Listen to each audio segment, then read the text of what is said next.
Hello and welcome. I'm Hailey Coxon and this is Revved Up and Re-lived on the Spirit of Motorsport TV. So thank you so much for those of you that have joined us already and you've been sharing. Carolyn, hello to you. Thank you for sharing in those groups.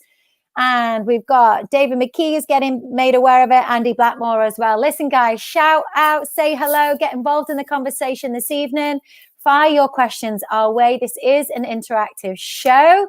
Now, this evening, we've got two of my favorites on. We've got Mr. Barry Wood and Roy Moore. You know, we've been having them on quite a few times this year, and it's been our absolute honor to have them on here sharing their mountain memories and also inviting a few guests on along the way. Now, it is the last show of this year with the boys together, which is a sad occasion. So we're just going to have a little celebration really of some of their fondest memories from some of the mountain memories from their Facebook page. So we're going to share some pictures this evening and we might have one or two surprise guests or fans, if you will, that might have a question or two for them as well. So they're going to join us later on in the studio. So please do share it. Like, if you haven't subscribed to our YouTube channel yet, please do. The more that subscribe, the more content we can provide for you. Support us in our growth. We want you to become a solid member of our TSOM family to support our growth and support us in providing the content and creating the content that you absolutely deserve. So hello to Roger Barnes. Hello, Andy Karush. Good evening. Thank you for sharing. Good evening, Hailey, Barry, and Roy. Thank you for the messages. Thank you, guys. All right. So without further ado, should we get the boys in? Mr. Roy Moore and Barry Wood, welcome. Good evening. Evening, campers. My apologies straight away. We're not firing on six. We're running on about 5 cylinders at the moment, but the rubbish will still be coming out the same way. It's just it's not quite as projected as it has been in the past. But we're here despite all the circumstances, and hopefully we'll be able to give you a few insights and a few more mountain memories, which we have been doing. Barry has a bit of a struggle getting here, but he'll tell you about that. But we're here, we're ready to go, and welcome any questions at all that you've got that you might do. It's been pretty active on the site since we were last on. Some lovely stories coming together, photographs of the demolition of the grandstand. And of course, I suppose we won't get through the night without mentioning that for you over there, you won't be coming to the Isle of Man in 2021, unfortunately. It's a heartbreaker, hey, Barry? It's very sad, but it's what I expected to be the case all along. I've had people asking me for weeks and weeks what's going to happen. I don't know how the GSAM meant and all that, but I have said to people that I feel it's too soon, it's too dodgy, and if there was another 3 months involved in the preparations, we might have got away with something, but it's the right decision at the moment. Sad though it is, and all we can do is hope things continue apace and we might get something on later in the year. I certainly hope so, before we all crack up. This is why this is so important, isn't it, boys, for us to keep these shows going, right? And get your faces on here and your stories on here as well, and just keep entertaining people. They're getting their fix from your stories, your memories, your pictures. So it's so important for us to keep you coming on this show next year. Will you come back next year then? Will you keep entertaining us? Yeah, we'll give it a bit of thought. Right. Very flattered and encouraged to be even mentioned, but I would imagine we'll come back, yes. Love it, love it, love it, love it. I think the way things work out, because we're unscripted and kind of presented, there's a possibility that what we offer is kind of things that just come straight into your memory from your kind of time spent watching the Grand Prix, watching the TT. You never stop learning. That's one thing that you never do with any subject, really. there's nobody who could come on here and say, I am the complete knowledge of the TT, I know everything, because he would be a boring bugger, really. And I think it's a good combination, because I've never probably gone over 60 mile an hour in a straight line on a motorbike, but you've got somebody here who's actually raced, which is a benefit, because then he imparts his knowledge into people who haven't. But then all the friends that he's met over the years who have got stories and who are real characters. I mean, his back garden being used as a workshop and explosions of temper and all that. It's just been an absolute delight to listen to him. And that's probably a pointer for Barry to say, oh, yeah, that the fella will probably be listening in tonight, and just brings people's names from the past to the forefront. Well, of course, the funny thing is, saying about my back garden and my shed being used as a workshop, that's how things used to be. I mean, there's a propensity now to have to go in the paddock and set up in the paddock, but for many years that wasn't the case. And there was, for many years, people used that shed. Unfortunately, that shed is demolished now. I've got a different shed now. But once I got the new shed built, my race career came to an end. So the thing is still sitting there now with all the spanners on the hooks and no bike to work on. But we had many years of riders there, all with their own great stories, great times.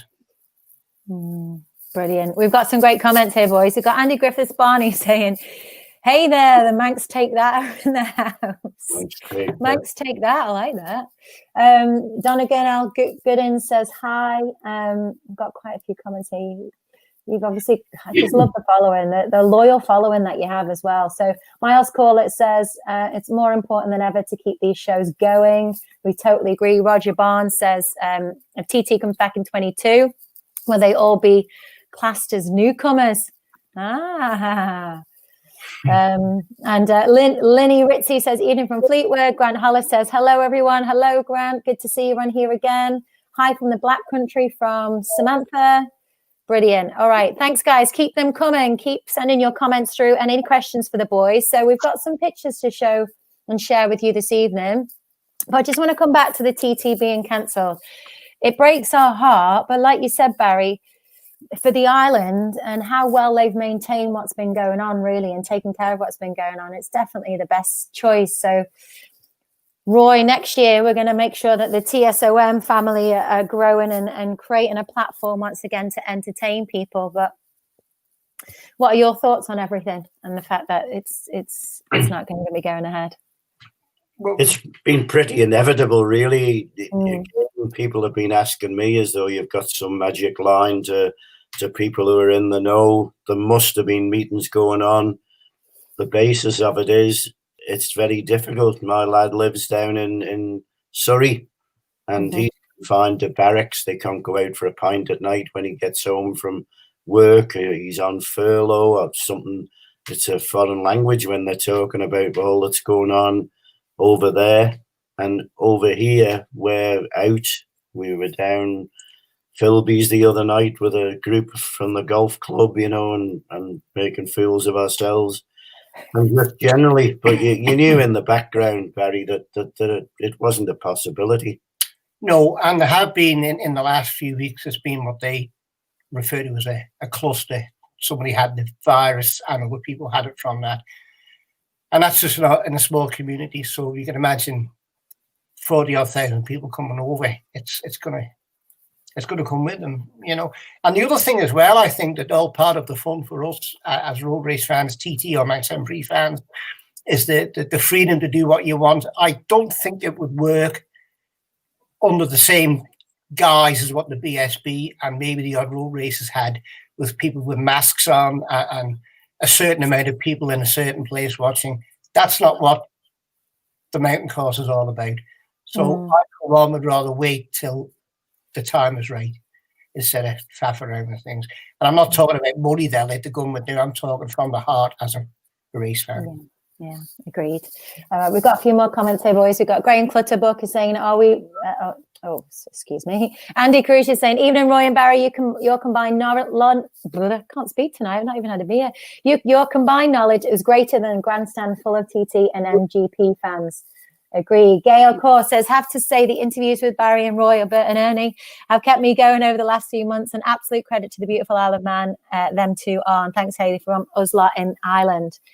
And Terence Cartwright is saying, hello, guys. Helen Brooks says, happy to be watching again. Give us a bit of normality. Enjoying it, guys.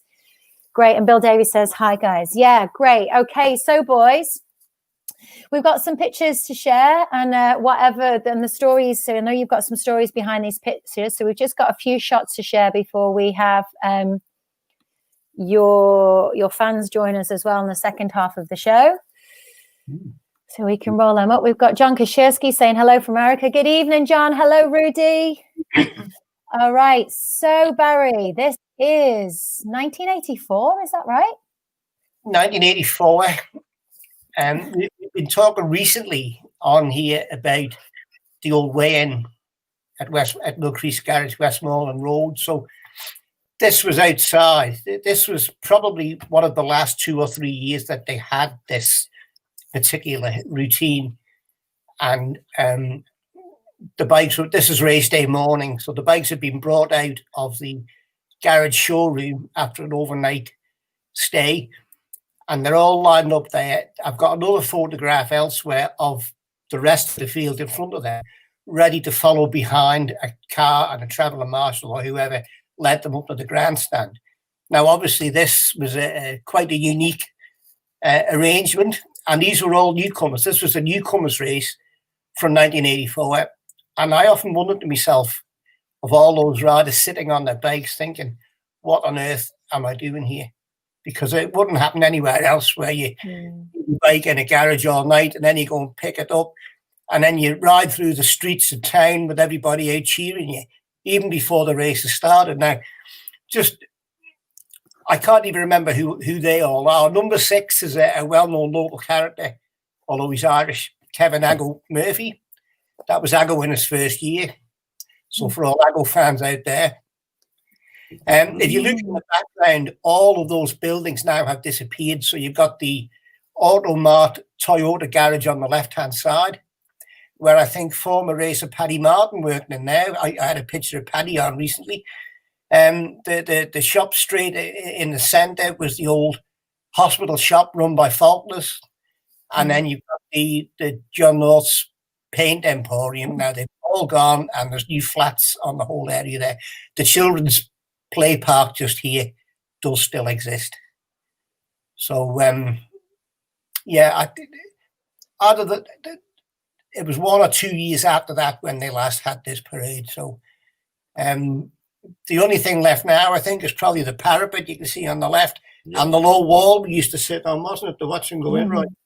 Yeah, that's where I think we mentioned the last time we were on about going up, and it was in the 54s, 55s, dragged up. But I got involved when we moved here to Victoria Avenue at the back of the grandstand, or just down from the grandstand. There was a family who were coming over, and he was one of the favourites to be up there amongst it. And they wanted a bit of a garage, and I had what you could call a bit of a garage out the back, but there was no covering on the roof. The boards were down, but the roof hadn't been sealed with the final coat. And it was a very simple reason for that. We couldn't afford it. My good lady actually worked for about 25 years in John North's and Travis Perkins, as they are now. So that brings it back. And then the other little shop was a fella called Kenny Linden, and he always advertised as being the nearest shop to Nobles Hospital, because just further up the road, you go into more TT history, because originally when the helicopter started, they used to shut the road down for it to land immediately outside the hospital, and then they would transfer the injured rider into the hospital itself. That got stopped at a later stage. And another lovely, interesting story about the nurses' home. Lots of girls from Ireland came over to work in our health service, and they had the nurses' home there for them. They reckon it's in a bit of a state now, but at one time it was top of the range. And they had a flat roof out the back. And it was not unknown for them to be out there sunbathing with nothing on. When the helicopter come in, it came in at a quick rate, and there'd be all kinds of panic because there would only be a couple of people that would be able to see them. But by the same token, it was just one of those things that there's part and parcel, and the policeman would indicate for the traffic to stop, and away you go. But as I say, when I got involved, it became a bit more personal, going down there to watch everybody kick their bike up and start off and hear family history about it all going to the weigh-in.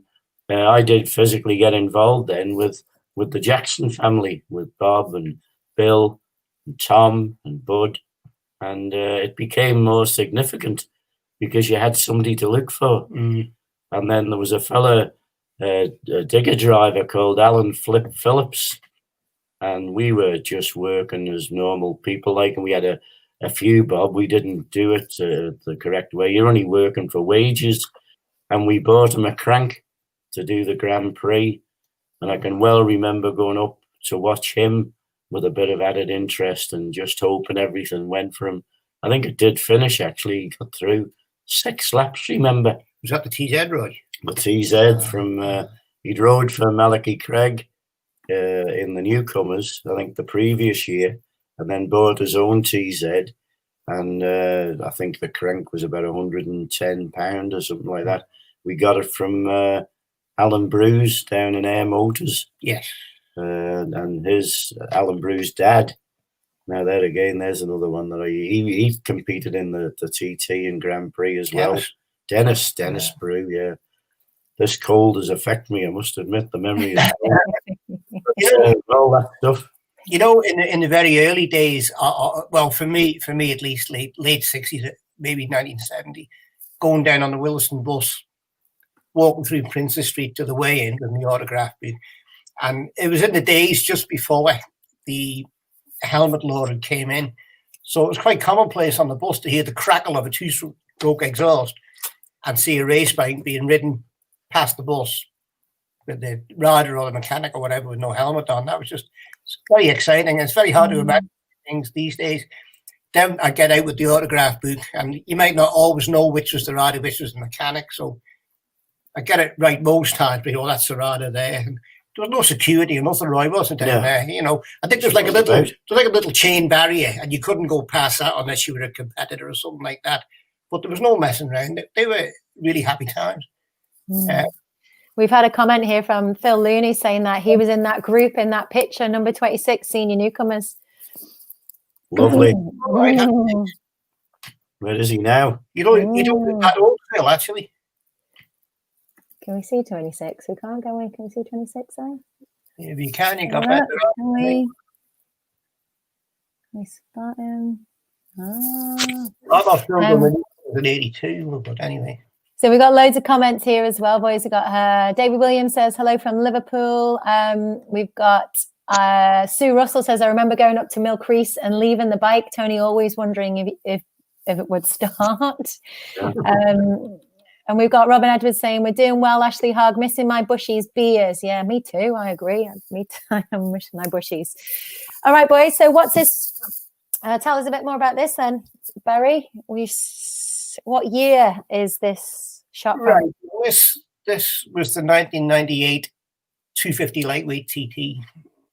This is Jason Griffiths in the pouring rain at Ballacran, of course. It was my first TT race, actually, this day. What a day to have your first race. And on top of that, it was a sponsored by the Manton Group from Harrogate. And it was a £18,500. Now, there was a photograph on of me recently looking very worried at the start of the race. Well, this is why. Because if I wrecked the bike, I would have to fix it. But the story about it was meant to be originally a 4-lap race. Because of the impending bad weather, it started as a 3-lap race. So you had to decide whether to do 1 lap, then have your fuel stop, and then 2, or whether to do 2 and 1.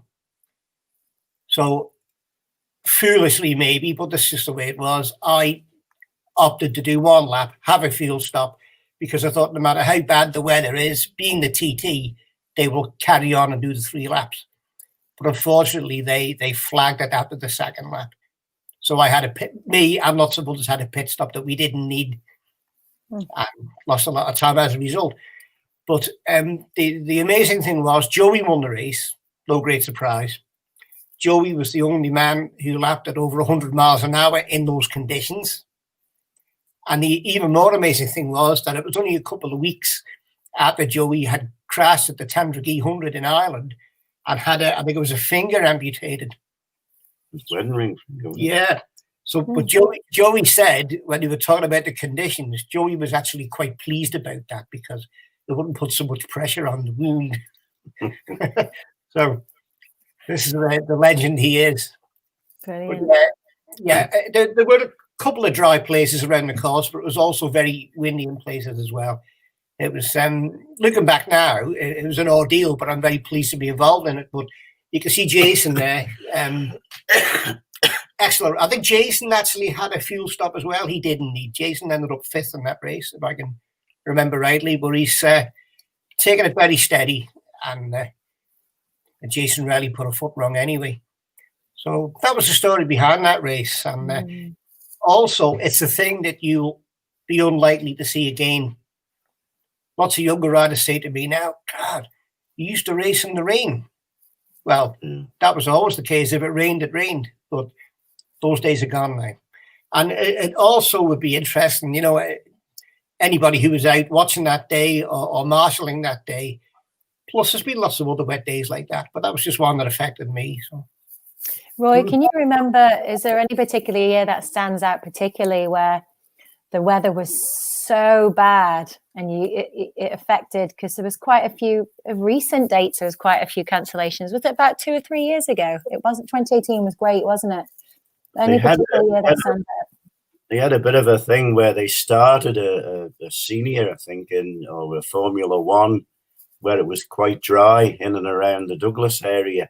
And they got out round by Sulby on the western side of the course, and it was poor. And it was in the Steve Hislop days.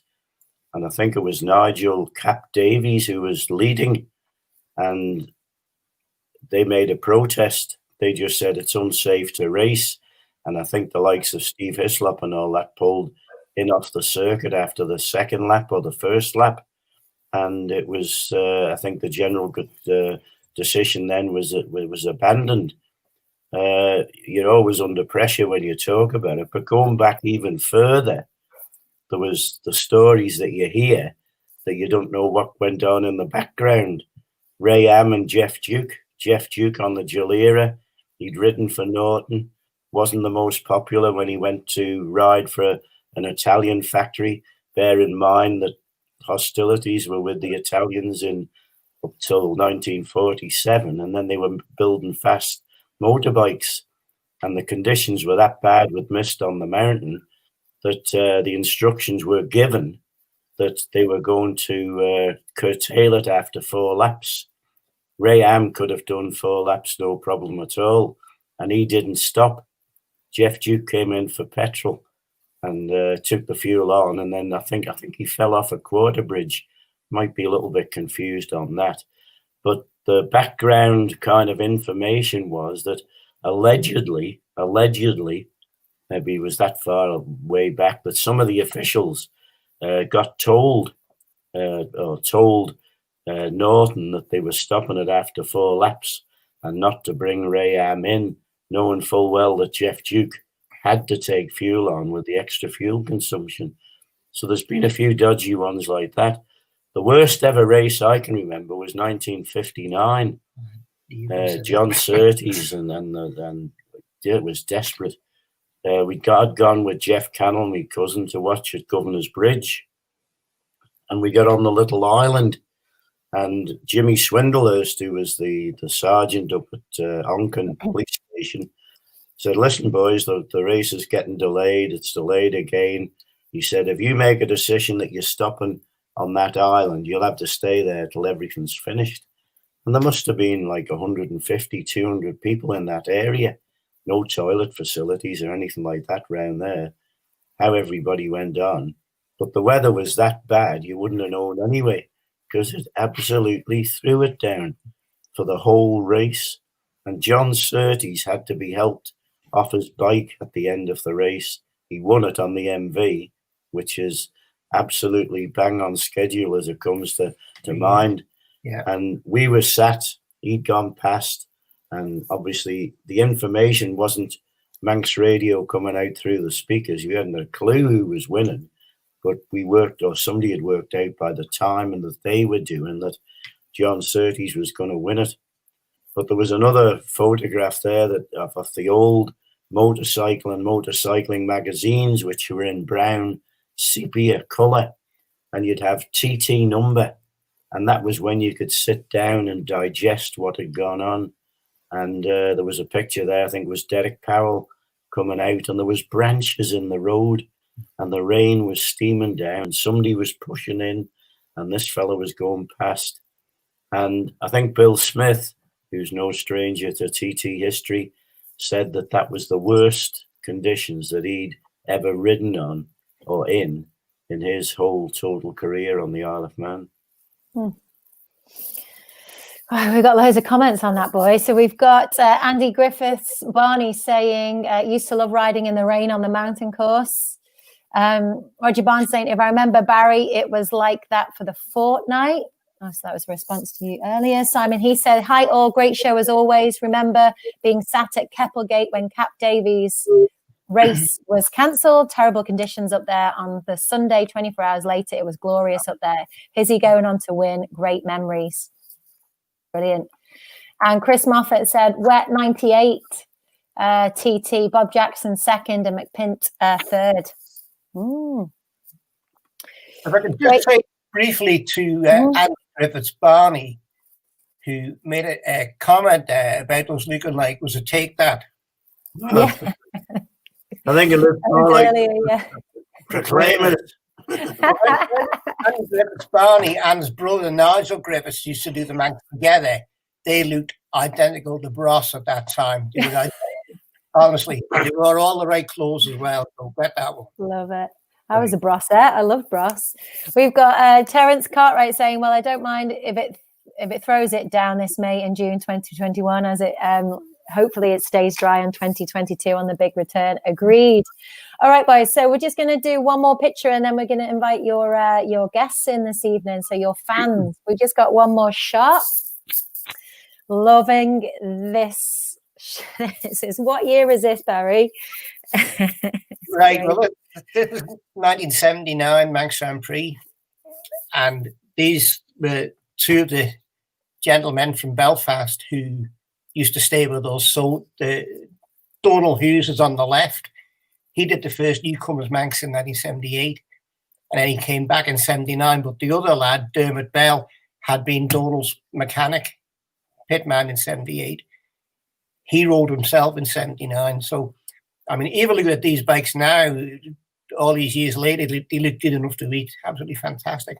The van was period, shall we say. It was of the time.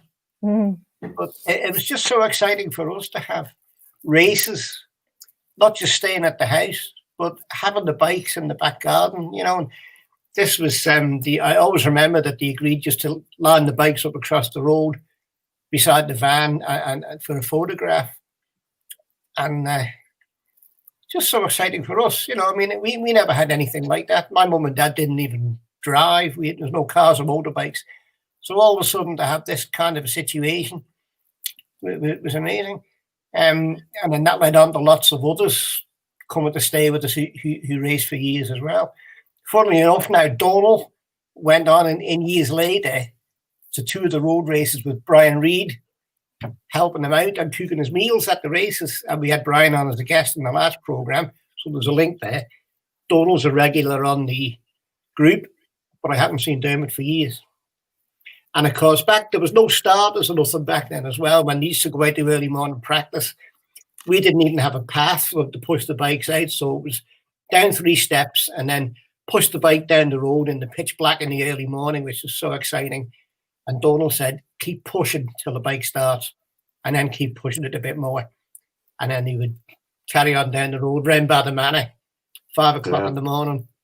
You know, but you could hear other bikes all around the town heading up to the paddock. Magical times. Yeah, there's another thing. Isn't it wonderful how your memory springs to mind? In the Grand Prix, in the early morning practices, there was a clerk of the course. Well, no, he wasn't the clerk of the course. He was the chief man. No point in saying who it wasn't. It was Kenny Harding. And you had a water-cooled 2-cylinder TZ Yamaha. And on the early morning practices, you weren't allowed to fire your bike up in and around the paddock in case you woke anybody up. I don't think it applied to Douglas Cemetery, but there wasn't hardly any houses round about. But Bill Jackson, Bob Jackson's dad, just insisted that his lad wasn't going to go off down Bray Hill on a bike that hadn't been warmed up. And I can well remember this incident happening. And absolutely true, as I'm sat here looking like a proclaimer. What he did, that was the rules, and you would complications if you disobeyed. Bob pushed off, and then halfway down the pit, he just sat there warming it up until the temperature gauge went round to about 80, 75, 80, which would be kind of the start of a working temperature. And on the other side of the pit was Kenny Harding going absolutely ballistic with him. And Bill Jackson, who wasn't shy in coming forward, talking to Kenny Harding and saying, well, it was obvious we were going to get round it somehow. And that's how they did. The others were quite happy, probably not happy, to get the bike fired up and away and go off down Bray Hill. But the difference that you used to get in the early morning practices, and those things there were pretty temperamental. 2 strokes in early morning practice. And I remember Bill saying to me one time, he said, if I didn't do certain things to the engine, he said, I could tell you where it would detonate on a lap of the mountain course. And I've had a look inside a few of his engines, and I could see things which weren't there at the point of manufacture. And it was all done for that reason. And those who got them to run properly in an early morning session were very few and far between, because you were coming off what would be like all down the western side to Ramsey on a certain thing where it might be going like a spaceship. And then as soon as you climbed up round and got up to the gooseneck and the atmospheric conditions changed, it probably wouldn't pull top gear up the mountain miles. It was no technology. There was no plug on the side on one of them to plug it in and see what it had been doing on a lap, as there is now. It's unbelievable to me, who's lived through this, and Barry, of kind of even listening for tappet noise or doing a plug chop. What's a plug chop? How many times would you see a fella on a matchless Norton AJS come out of Governor's Bridge, give it such a big handful in second and then third, and then just cut the engine? When they got to the over the start-finish line and up the return lane, the first thing the mechanic would do would be to come down with a plug spanner and take the plug out, and they'd be stood there having a look at it. See, was it nice nut brown to say it was running thing, or it might be white to say it was running too weak, or it might be black where it was running too rich. And that was the only technology that they had in those days to do it. And the top tuners like Francis Beard and Steve Lansfield and all different people and all that, they were on the 4 strokes. But when this lot came around, certainly it became a whole new era in trying to keep them going. But Andy, beautiful those bikes. Dermot, in the first morning practice session, he was telling us when he got back, he was dead. It was a dead slow lap. We said, well, what's happened? And he got out to Sulby Village, and the bike wasn't running very well. So he pulled in, and the float balls in those days had like a little spring. You didn't have to unscrew the float ball. You just loosened the spring to pull the float ball off, and he was cleaning it out because he thought there was some dirty petrol in. and 4 or 5 Solby kids came around. Oh, what's happened, mister? And he said, I'm just cleaning out the carburetor, you know. So they were standing there watching. But when he went to chuck the fuel into the hedge, all the floats came out as well and ended up with the ditch. So he had to get down on his hands and knees, groveling for these carburetor bits and all the muck. And these Solby kids went, oh, come on, he's crap, leave him alone. That took about an hour, that laugh, yeah. Brilliant. And we've got some more comments for you. We've got Martin Campbell saying best alarm clock during the TT early mornings. Samantha Lloyd said very exciting getting off the boat and hearing early morning practice. John Kashirski says I would love to hear the alarm clock. That would have been wonderful. Robin Edwards says, Hailey, did you wear the Welsh bottle tops on your shoes of your brosset? Yes, I absolutely did. Got them from my granddad's bar on Douglas Promenade in the Rydal Mountain Hotel, nicked them off the bottles. We've got Phil Looney saying, in my newcomers year, I had the same problem with first away and a freezing TZ 351. Scary. Brian Spooner said, I remember my first Manx following a travel marshal to Ballacrane to follow his lights. And Andy Carush says, used to love the morning practices, reverberate the sound off the houses through Kirkmichael. Will live with me forever. Love it. Love it. Thanks everyone for all of your comments. Keep getting involved in the conversation. We've got a couple more guests now to join us in the studio. We've got one more picture as well. We're going to enjoy the story behind the picture. But first of all, we're going to invite your first fan. So Barry and Roy, we have someone in the studio. You might know. You might be familiar. Mr. Sean Hogg, how are you? All right, yes, sir. All right, how are they hanging?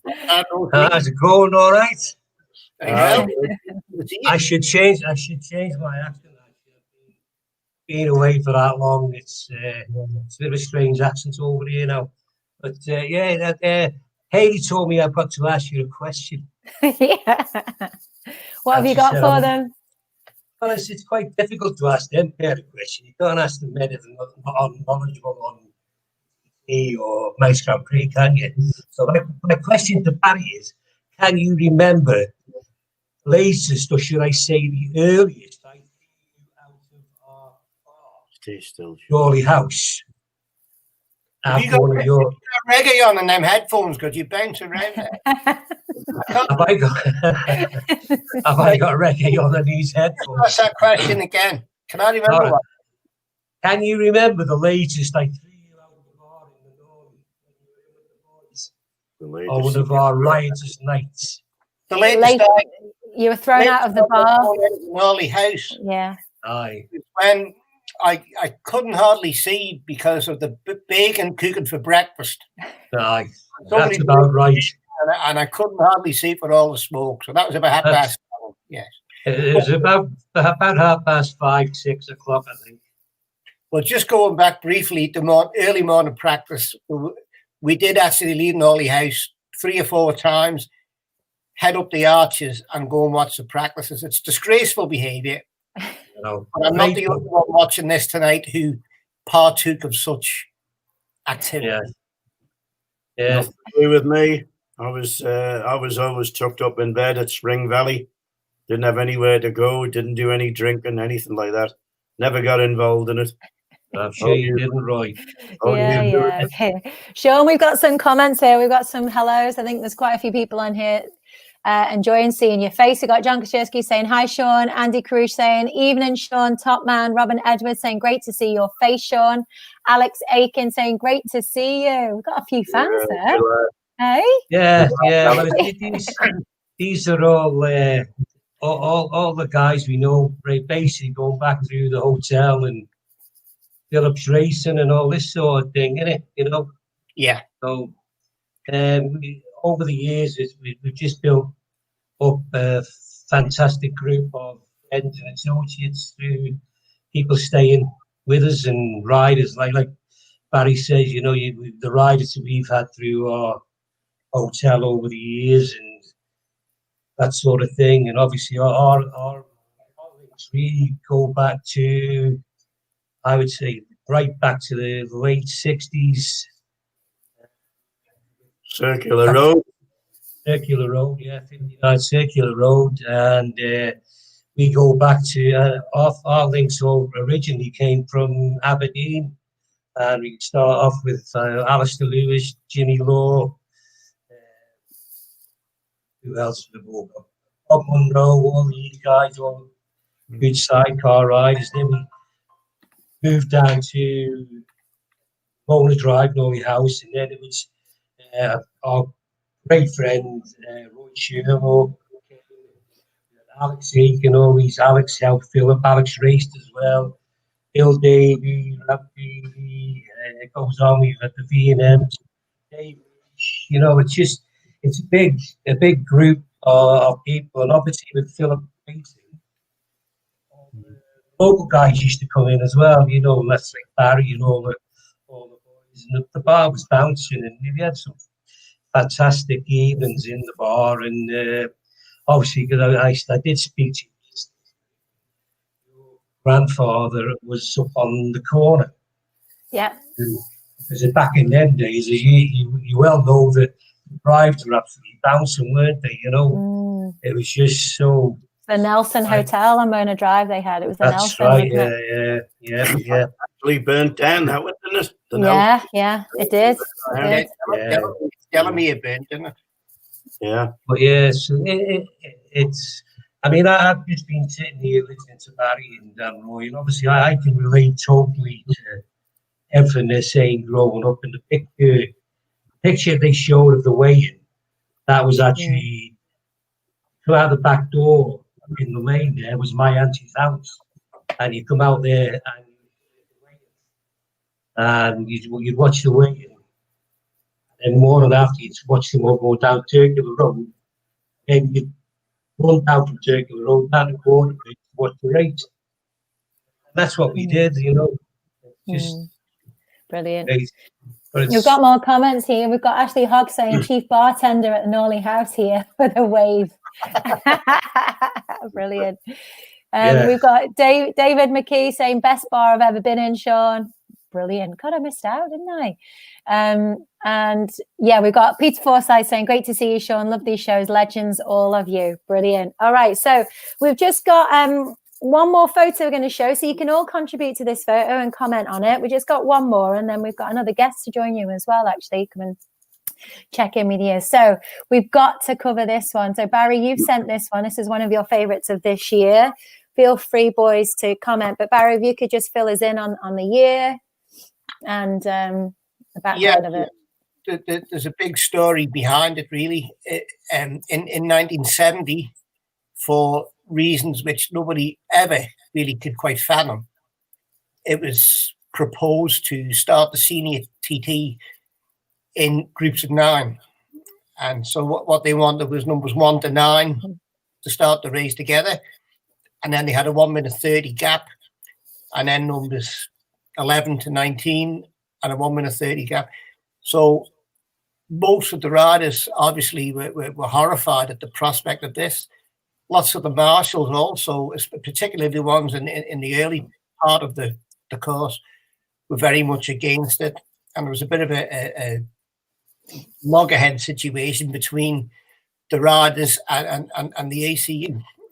And eventually they came to a compromise whereby on the Thursday afternoon practice, they would have a dress rehearsal. And this is the photograph that you see here. So the only one I can recognize off the top of my head is Bill Smith, number 17 there. I have looked at them all before. But what was important about it was that the worst fears of the riders and the marshals came to light in about 2 or 3 miles. And there was a serious accident at Snugborough between 2 riders. And Snugborough then was different to now, where you would turn down in towards B&B and the trading estate. It was a lot narrower years ago, so it was a more pronounced run out to the left side of the road and then quite a tight right. And it was on that bend that the 2 riders collided, and they were both injured, but one was very, very seriously injured. Australian rider called Ross Hannon. And I chatted with Ross a few times on Facebook. He sent me a photograph of himself in Nobles at the time. And he was in there for many, many months with 2 badly injured thighs, if I can remember. The photograph was of him in traction. But he didn't get out of the hospital until the following spring. And he said by the time he got out, the entries were well in the TT 1971. But once this accident happened, they quickly reverted to starting in pairs of 10-second intervals as per normal. So if you look at the program nowadays, the 1970 senior, you'll see that there's no number 10, 20, 30, 40, etc. And that's the reason why. Mm. So not a particularly pleasant story, but this was in the next group was behind them waiting to go, you can see, but this was a group of 9 getting on their way. But yeah, it's ironic nowadays where they can't start in pairs, it's got to be singles, that such an idea as this came up in the first place. Nobody really knew where that came from, but it was proposed, it was acted upon, and luckily it didn't go ahead. The thing was, no, I don't remember this at all, but the thing was that the TT was run by the ACU, and you had some dominant people amongst that group of people, like dominant people who came over to put the blazer on and officiate, and it doesn't take much doing to do that. But the likes of Vernon Cooper and Shearson, was it? They were all involved in it, and they ran it. And the Manx government virtually just wrote the check out for it. And I can well remember, if there was anything controversial like this, that my cousin Jeff Cannell would get involved, and he wasn't shy on speaking his views. Now, there's something in the back of my head that are on the same lines as Barry, that round about then, when he was kind of, 1970, yeah, he would be right in his prime for being that. He would just have started on Manx radio, but he wrote a column in the local paper, the Times, I think it was, the sporting section, and he actually took the ACU on a one-to-one basis. I think we've mentioned this before, but at the same time, things like that would be right up his street. When John Kreisky tried to take over Manx radio, when he tried to get involved in the TT, no longer with us, sadly, after a tragic plane incident. But certainly people like that came along and dominated. And if the ACU said this is the way it's going to be, there was nobody in opposition to say, well, no, I think it's a stupid idea. And they backed down, as Barry says, over it. But certainly the some of the things that went on when the ACU were involved, and they still are, but they're a different thing now. They're ACU, and the Isle of Man government has a much bigger impact in saying what can and can't be done. But it's another part of TT history. Yeah, you won't catch anybody out on a quiz question now with that. Number 10, number 20, 30, 40. Yeah, where you go. Well, I remember as a child, maybe I didn't understand exactly what they meant, because I always would say race starts in pairs of 10-second intervals, but it said for the senior competitors will start in groups of 9 in 1 minute 30 intervals. And I said to my mother, what does that mean? And she said, I don't really know, but I don't think they're doing that anyway. So that was 1970. Do you remember that, Sean Hogg? Can you remember this happening? What, this race? Well, you may remember the race, but do you remember all this kerfuffle about the proposed starting in groups of 9? Yeah, I remember that. Yeah. Seriously bad idea. Whoever came up with that. Absolutely amazing. You know, I wouldn't have had there are people in our group who probably would have been in that race, certainly who were racing that year. Yeah. And there are still people around now who are marshalling as well. It would be interesting to know what their thoughts were of the, marshalling at Braddon Bridge or Snugborough or Balagary or anywhere like this on the first lap with 9 riders in the senior TT coming towards you together. It'd be very interesting to watch. now, but very highly dangerous. Yeah. I'm the only one amongst this lot who can remember when you used to go up there in that particular area when the Clips course was on, and they'd have 30 riders strung out across the road for a mass start into Parkfield Corner. That's right. That's right. Yeah. 30 odd solos and 20, 25 sidecars, all aiming for the right-hander at Parkfield Corner. And when you're talking about it, that is interesting. But in my memory of the races that we watched them there, I can't recall any incidents. I can't recall anybody falling off in the middle of the pack and there being a bit of a avoiding issue or anything like that. In fact, there wasn't a fatality on the Clips course, and it was a mass start.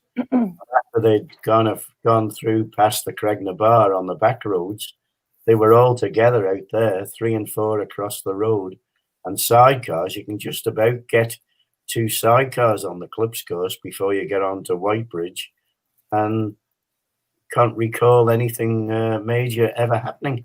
The thing with that proposal at the TT, you had a bit. You would have had a mix. You would have had racing on the roads, but they were still on a time thing as well. Do you understand me? Oh, I Well, see. you still would have had to say, well, they were 1 minute 30 behind, but now he's only 42 seconds. Yeah, and somebody would drop back. Yeah, there was You know, all kinds of things. Yeah. Without transponders. So, boys, we've got one great comment here, and then we've got one more guest to surprise you with. So we've got Andy Cruz saying 3 great men with an unrivaled knowledge between them. The TT and MGP would be far worse without their input in many ways. From Roy's commentary, Barry's input helping newcomers, and Sean's stalwart efforts over the years with Hog Rescue Fund Racing. There boys. There you are, Sean. How your memory works. The very first hog rescue down at the Imperial Hotel, Derek Birch, Shirley, and all the rest of the staff there. And it was a sad night, really, because it wasn't too long after you'd lost Phil. And obviously, that's right. It gets easier as the years go by, but there was a lot of emotion in that. And there was an awful lot of stuff sold as well. And I think we took it on as a job and got through the night, and then went to the Norley House Hotel. My eldest lad, Peter, was with us, and we went there, and I think he had a half a shandy or something like that when we went over to Norley House. But he played a song in between, and it was a song called Welcome to Tomorrow by a group called Snap. And it just stayed with me all that time. I'd never heard it. He picked it out from the compilations. It's Hailey's era, that. I think. Is it Hailey's era? Ross set. Yeah. Can yeah. That would be 1990. Yeah. That was 1990. And I think you actually played some records even that evening, because you were supposed to be DJing, but I think you actually managed to get some music in, but I think any year after that just didn't happen. It was that busy. You didn't have time. Yeah. Actually, just briefly, while we're all together here, Sean, I would like to say thank you for your technical expertise in getting the group set up in the first place, because we may be able to yap about these things and post a few photographs, but we wouldn't have a clue how to get that done. So you're the unseen hero, if you like. If you hadn't have done that in the first place, we wouldn't be doing all this kind of a thing anyway. And Nigel Conrad as well, he's commented on here how that last story makes some great, interesting photography. So you boys, the dream team of keeping that page going. It's been quite the year for your Mountain Memories page, hasn't it? And it continues to grow, and we absolutely love it at TSOM. Love it. It's a fantastic group. Yeah. And, obviously, Roy and Barry are the knowledgeable ones, if you like. But the actual membership, it's like, I would say it's the connoisseurs of the road racing, TT, MGP, 700, etc., because we've actually got some race. think the reason they stay with it is because we just talk about racing. We don't have any of the crap, the cartoons and any of that bloody rubbish. It's just straightforward knowledge about racing, and it's nice to sit back when you put a picture up. You sit back and you'll get a rider. One of the riders maybe come up and he'll comment about that actual race, and then another one of the riders who's in the same race. And it's just nice to sit back and listen to these guys, and it brings memories back to them. And it's just a fantastic group. It's brilliant. Yeah. Well, listen, Sean, thank you so much for coming on and joining us. We really appreciated you coming on, and hopefully we'll see more of you in the new year, hey? Well, I obviously, speaking to you yesterday, I didn't realise you only live 2 miles away from me. I know, so I'll see you for a beer very soon. I think we're going to have to arrange a South Liverpool TT supporters group, and we'll have to get the Proclaimers there on in the Dovey. Sign me up. Thanks so much, Sean. Have a wonderful evening. I'll see you soon. Thank you. Take care. All the best. So, boys, we've got another special guest to join us in the studio, and we thought it was so important to get him in on the end of your show, because I know you boys are fans of him as well as him of you. So I'm going to introduce the great Mr. David Knight, MBE. Us at TSOM have been supporting him this week. He's on a mission to get to Dakar. Welcome back, Knight. How are you? Spot on. You'll be all sick of the sight of me. No, never. Of course not. There's the thing when you're talking about David Knight, many years ago, and I was thinking about it when I was looking at him last night, about when they did this magic motorcycle competition where they went off-road, did a bit of trials, and then they went road racing. And who's seen them off on the road racing side of things? The top men. I can't remember the names, David, but you'll remember it well, I would imagine, when it was a Motorcycle News or one of the big publications put it all together. Malcolm Rathmell and Peter Duke were part of it. Mojo 1 it was called in Donington.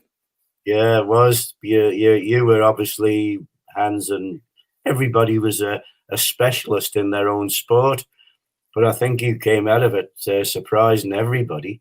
And am I right in thinking that the way that you rode on the road race or the track would be that give you some ambitions to ride the TT? Yeah, it was a good event that, and they had it the year after. I missed the year after. That was 2004. That was at Donington, and they had another one in 2005. But I was away at World Enduro, so missed that. But then we had one in France, in a very similar thing in France, and that was, what year was that? 2012, I reckon. And I led the thing all the way through. There was all sorts of MotoGP guys there. There was World Trials guys, motocross guys, and we did everything. And I was ahead. And then the typical French decided at the end to say, "Oh, we've got time. We'll have the second leg of the road racing." So that knackered me, because most of the guys there were road racers. And a French lad, he rode the TT actually, Serge Nukes, his name. You would have remembered him. You remember him riding? Like corkscrew hair. He had like a chest protector on him, and I told him to do one-handers over Blaff Bridge, and he did, and he got a right bollocking. He was stood up. He was stood on the seat going up the mountain mile, doing about 160 past us, like just messing. He's an absolute lunatic. So he ended up winning. He's a real good rider. He was a top enduro rider back in the day. And then so then they had that event again in 2014 at Paul Ricard, and ended up winning it then. So that was all right. I won a bike for that, so it was good. But cracking event, really good. The big thing is getting you to Dakar now. Has there been any progress? You were very, very good last night with Hailey on the program, David, and you went missing a bit, but the laugh internet went down. Well, I've just had that now. I'm in Sulby now, and it's even bloody worse. I'm in Dewan's workshop now, because that's where the box is. I'm nicking his internet. And I thought his might be better than mine. So Dave, you've got, just to give the audience a background, everybody knows who you are, but just in case they've jumped on and they're not quite sure what we're talking about. So you've achieved a ridiculous amount of awards and trophies over the years. You've got 5 times world champion, you've got 4 times AMA champion, 24 times Brit champion, and now you've got the Dakar coming up. Well, you have, definitely. You're trying to go fund yourself and get your ride. It's coming. So your title sponsors have dropped out last minute, left you in the lurch, but you didn't want to give up. You're just going for it anyway. So tell us a bit about how it's going. It's surprising how well it's been going. You know, I never imagined how much support and how many people would have put into it.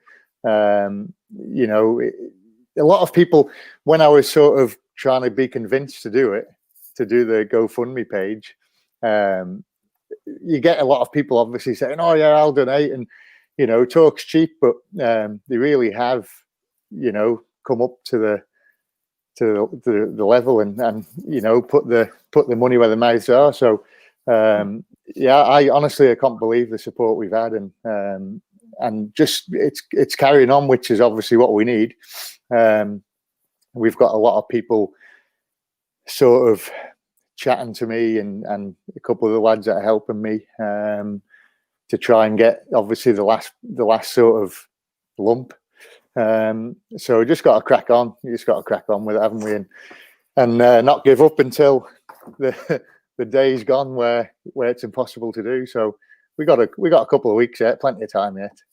Plenty of time, boys. How amazing would it be to see Dave get over there to Dakar and Manxie go and race? Fly the flag. I think one of the mechanics do it last year or last time. Yeah, Jamie did it last year, and he's with Factory Yamaha, so he's going again. So at least there'll be one there if I don't get there. But it'd be nice to have both of us, and it would be brilliant to do it. Really, I think Jamie's he's across now living. His girlfriend, she's from here, horse riding. So they're over there base. So probably easier getting away from Chester at the minute than it is from here. But we just got to crack on, Roy, with it, and you know, it's not over till the fat lady sings, really, is it? It's a lovely thing for a Manxman to see a Manx flag, even at a football match where you don't know who's at the other end of it, or a boxing match or a motorcycle event. There's something very special about seeing the 3 legs fly. And you know, that's what I'm exactly what I'm like. And you know, I've had a few dues back in the day with the organisers of events and with the World Championship as well, because they said, "Oh, you can't put the Manx flag up because you're with the ACU, and the ACU is obviously British." So I said, "Oh, that's all right. I'm not going to the bloody podium then." So we come to an agreement in the end, and well, good on you. Yeah. And they still do it now, where they put the Manx flag up and the British flag, so it keeps them boys happy in the ACU, I suppose. But stubborn when I want to be. So what can we do to support you then? So anybody that's watching, what can they do, and where do they need to go in order to donate?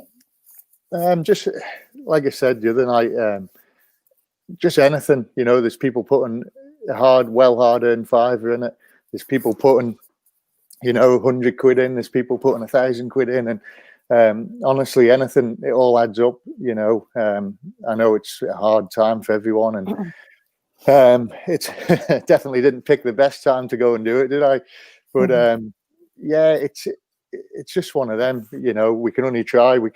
Everyone can try their best, and that's always been my sort of motto with the racing. You can only do your best, and if your best isn't good enough, then, you know, as long as you put 110% effort in, I'll be happy. And the same with this. You know, if I do all that I can,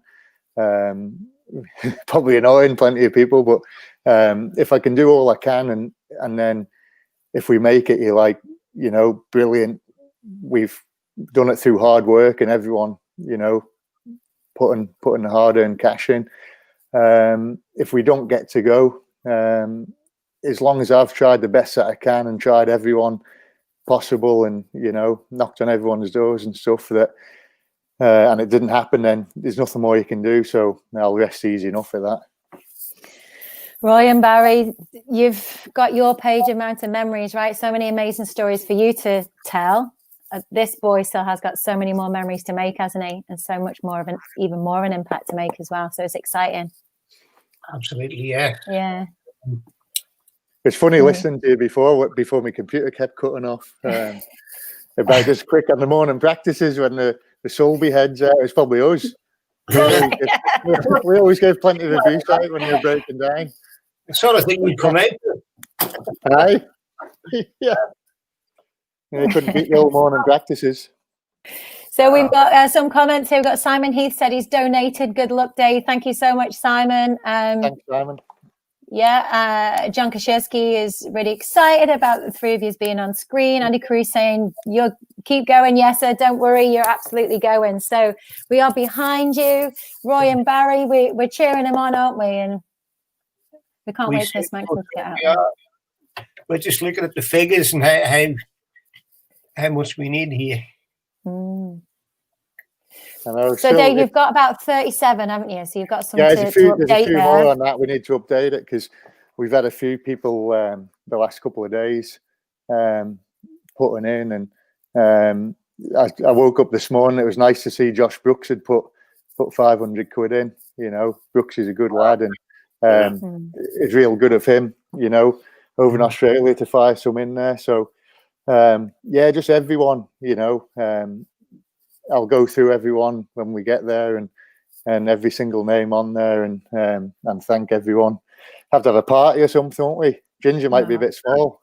Is there a certain date and a certain time then when it either is or not going to be? Well, yesterday was sort of a cut-off, but the guy that runs a team, he has everything, you know, everything that you need, new bike, all the backup trucks, mechanics, everything, and it's one of, outside of a factory team, it's the best team there is. So he just said yesterday, right, I'm sending your bike anyway, David, it's going.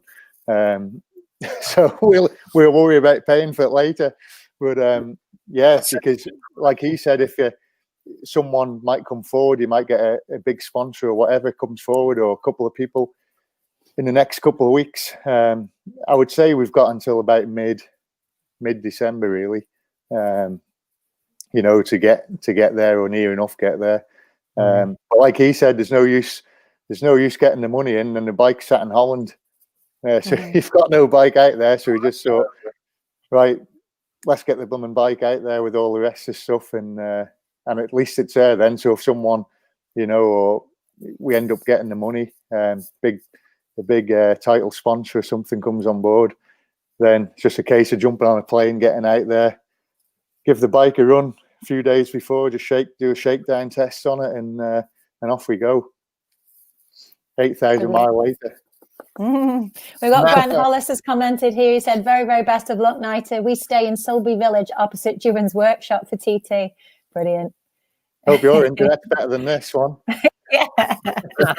Listen, thank you so much for jumping on with the boys. Really appreciate it. Best of luck. We're behind you all the way. We're going to get you to Dakar. No problem. You're going to be there riding and waving that flag. Thanks, nice guys. one. And yeah, you haven't got your passport out yet, Roy. You said you were coming down, but I've not seen you. No, that's been a bit kind of hectic at the moment, you said, but we'll make the effort. Yeah, we'll catch up. I noticed your brother won the Jeff Cannell trial last weekend, was it? Yeah, it was. Yeah. I ended up going to the motocross because the little fella wanted to go and race that. So I had the bike ready, and then I lent it to Collie, and that ended up in Ward 8 in Nobles. So.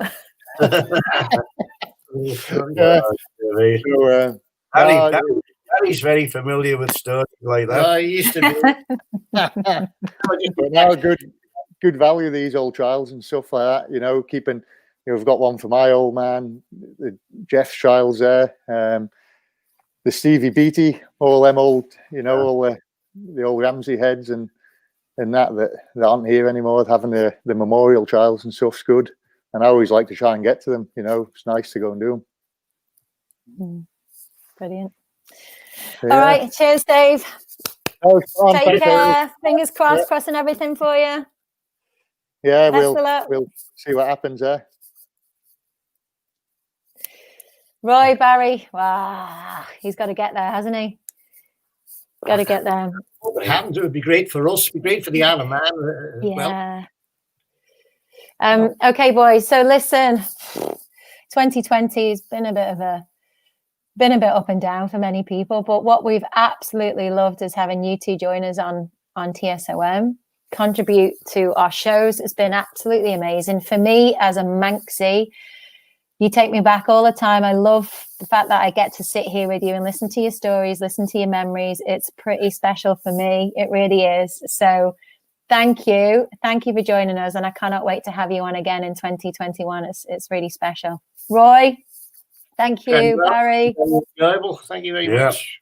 Much obliged. As we always say, if I wasn't here, I'd be somewhere else. Cheers, boys. Cheers. Good night. See ya. Thank you, everyone. We've had some incredible comments. Thank you for joining in, sending your questions.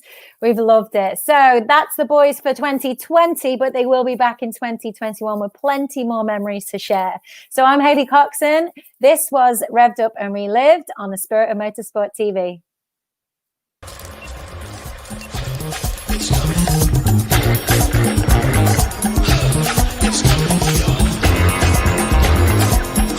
Bing, bing, bing, bing. Here we go. Ooh. A ball.